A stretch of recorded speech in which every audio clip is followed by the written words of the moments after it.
The Eric Fleming mystery has finally been solved, and it isn't good. Born Edward Heddy Jr. on July 4, 1925, in Santa Paula, California, Fleming's early life was marked by trauma and hardship. He grew up in a violent and abusive household, enduring physical and emotional pain that left deep scars. At just 8 years old, he attempted to flee his troubled home and ended up living on the streets of Los Angeles, surviving as a vagrant. He took on odd jobs like shining shoes and working in markets just to get by.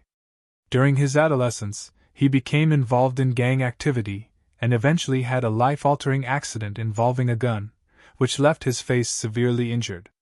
This injury led to multiple reconstructive surgeries, one of which failed and left him temporarily disfigured.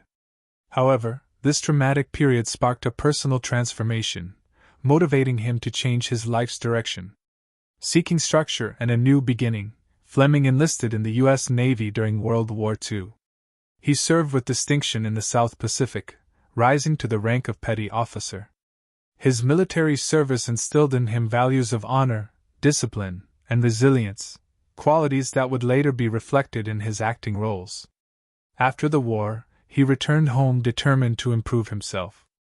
Initially working as a laborer at Paramount Studios, Fleming's rugged looks and quiet intensity caught the eye of casting agents. He began taking acting classes and gradually secured small roles in television and film, including appearances in Bonanza, The Silent Service, and Studio One. These modest roles laid the groundwork for his breakout.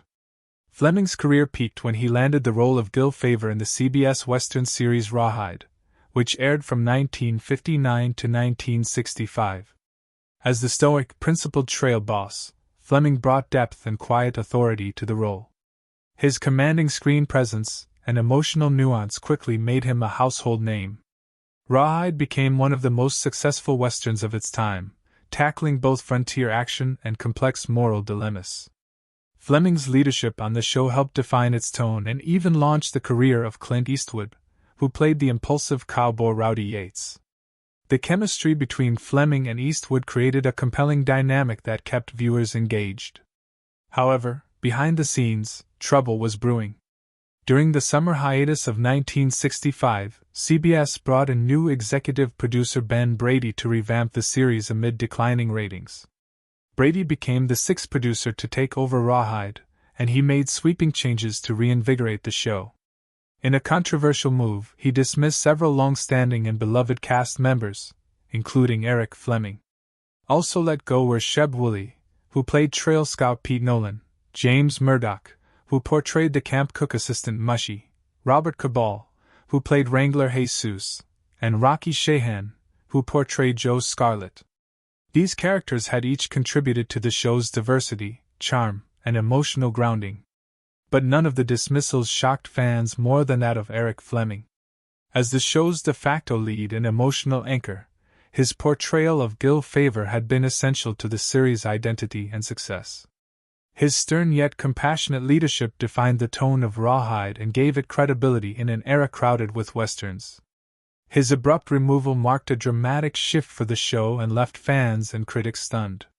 The decision was seen not only as a bold gamble, but as a painful betrayal of the man who had helped shape one of television's most iconic westerns. Eric Fleming's principled leadership on Rawhide, often punctuated by moments of personal reflection and moral complexity, grounded the show in a realism that deeply resonated with viewers. Not just a skilled actor, Fleming had become a co-architect of the show's emotional tone, and his sudden dismissal shocked fans and industry insiders alike. In a later interview with TV Guide, Fleming offered a dry, slightly bitter explanation, saying, "CBS fired me because they were paying me $1 million a year." Though the real figure was closer to $220,000 annually, still a considerable salary for a television actor at the time. His comment revealed the mounting tensions between network budgets and creative consistency, and hinted at lingering resentment over being let go after 7 years as the show's lead. Following Fleming's exit, producers made the risky decision to promote Clint Eastwood, then portraying the impulsive cowboy Rowdy Yates, to trail boss. This marked a significant shift in the show's dynamic. Eastwood himself reportedly felt conflicted about stepping into the lead role under such contentious circumstances, especially given the abrupt removal of his friend and mentor. He later acknowledged that the strong mentor-protégé relationship between Favor and Yates had been central to Rawhide's appeal. Without Fleming's presence, that essential dramatic tension was lost. Despite Eastwood's professionalism and the effort to reshape the narrative, the show's 8th season was cut down to just 13 episodes. Efforts to rejuvenate Rawhide failed to reverse its ratings slump. CBS ultimately pulled the plug on the series before all final episodes had even aired. According to Eastwood, part of the show's downfall was due to poor scheduling decisions. CBS had moved Rawhide from its relatively successful Friday night slot to Tuesdays, pitting it directly against ABC's Combat, a gritty World War II drama. The two shows attracted similar demographics, mainly male viewers interested in stories of action, leadership, and moral conflict. The scheduling shift divided the audience and accelerated the show's demise. CBS chairman William S. Paley made the final decision to cancel the series by the end of 1965, closing the chapter on one of television's most iconic westerns. Despite the setback, Fleming proved resilient. In 1966, he landed a high-profile supporting role in The Glass Bottom Boat, a romantic spy comedy starring Doris Day. Fleming played a suave, debonair spy entangled in Cold War-era espionage and screwball comedy antics. His performance brought sophistication and balance to the film, countering Day's effervescent charm with a cool, mysterious presence. Though not the lead, his role demonstrated Fleming's range beyond the Western genre and reminded audiences of his versatility. Simultaneously, Fleming returned to television with guest roles in 3 episodes of NBC's Bonanza, one of the most watched shows of the mid-1960s. Set on the Nevada frontier, Bonanza followed the Cartwright family, and Fleming's appearances allowed him to revisit the Western traditions he had once defined. Under the direction of acclaimed action filmmaker William Whitney, Fleming delivered gripping performances, often portraying morally complex or dark characters. His standout episode, Peace Officer, the 18th of Season 7, featured him as Wes Dunn, a sadistic lawman whose obsessive pursuit of justice devolves into tyranny.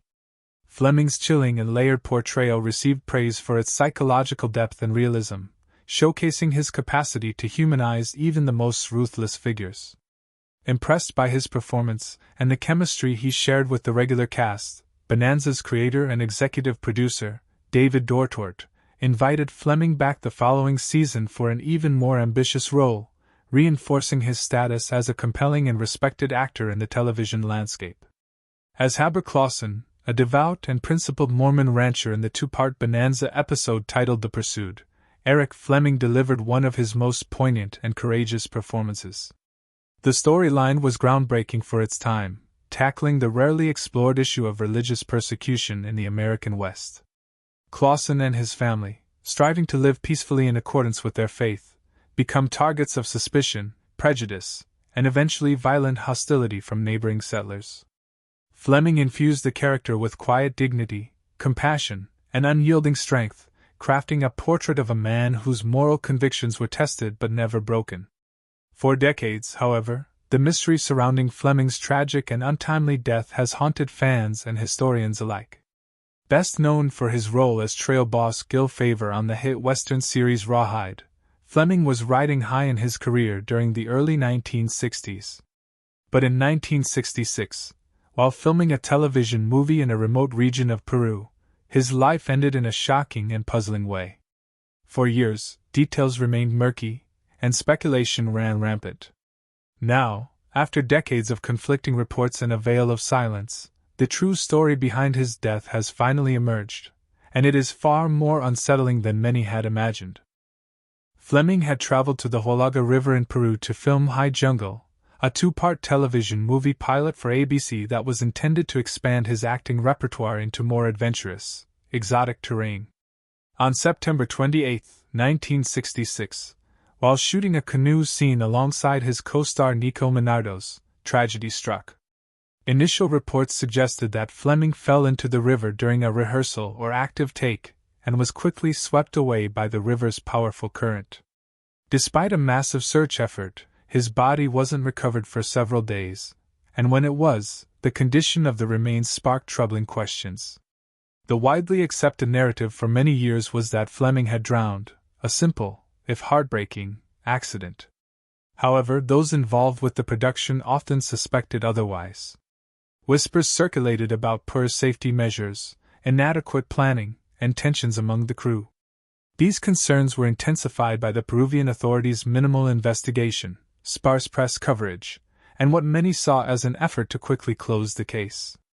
Thanks to newly uncovered production memos, candid interviews with surviving crew members, and declassified diplomatic cables between the U.S. Embassy and Peruvian officials, a clearer and more disturbing account has come to light. It is now confirmed that the film's production team had failed to secure adequate safety equipment for the dangerous river shoot, despite local warnings. Neither Fleming nor Minardo's wore life vests, and the canoe they used was later deemed unstable and wholly unfit for the forceful waters of the Huallaga River. Even more troubling is the fact that Fleming had voiced serious concerns about the scene just days before his death. According to a fellow cast member, he admitted he felt unsafe and uncertain about the river's unpredictability. Yet, due to budgetary constraints and mounting pressure to stay on schedule, the production pushed forward, disregarding safety in favor of expediency.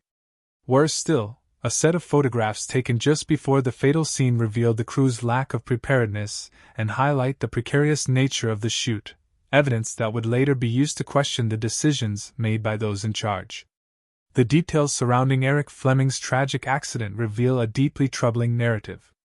The scene during which he lost his life was not being properly supervised by the stunt coordinator, and the director insisted on filming multiple takes to capture the perfect angle of the canoe navigating the rapids.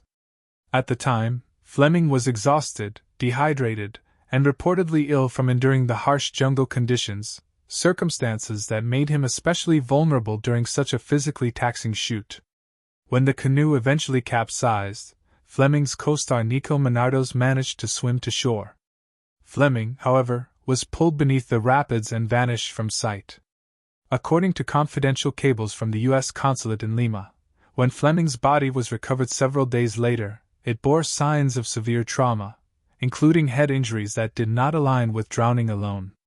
It is now believed he was violently struck by submerged rocks, resulting in a death that was not only immediate but tragically preventable had proper precautions been taken. Perhaps most disturbing is the speed with which efforts were made to conceal the more harrowing aspects of the incident. ABC and the producers of High Jungle immediately pushed a sanitized narrative of accidental drowning, minimizing any suggestion of negligence. They worked closely with local officials to suppress the more damning details and rapidly categorized the event as an unfortunate natural disaster. Internally, ABC canceled the project, shelved the footage, and avoided any public scrutiny. Crew members were quietly urged not to speak to the media. Minardos, deeply traumatized, offered only vague statements over the years, further fueling public confusion and the sense of mystery surrounding Fleming's death. His body was finally discovered downstream on October 1st, 3 days after the accident. The news sent shock waves throughout the entertainment industry. Fleming was just 41 years old and engaged to Lynn Garber, whom he had planned to marry. His sudden death left her, along with friends, colleagues, and countless fans, heartbroken. Following his death, the production of High Jungle was abruptly and permanently shut down. MGM chose not to complete or release the episode, out of respect for the tragedy. The project became known less for its creative vision and more as a grim footnote in the history of television, a symbol of what can go terribly wrong when ambition outweighs safety. Eric Fleming's life story was one of remarkable perseverance, overcoming an abusive childhood, gang involvement, and severe injuries to build a respected career in Hollywood.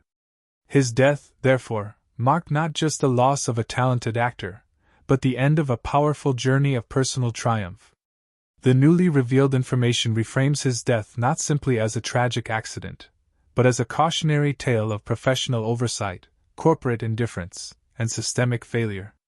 Fleming's legacy endures, immortalized by his iconic portrayal of Dill Favor, but now, it's tinged with the somber knowledge of how preventable his fate truly was. Though the mystery behind his death has finally been solved, the truth offers little comfort. Instead, it stands as a stark reminder of the hidden dangers behind the glamour of fame and the very real risks performers often face in the pursuit of storytelling.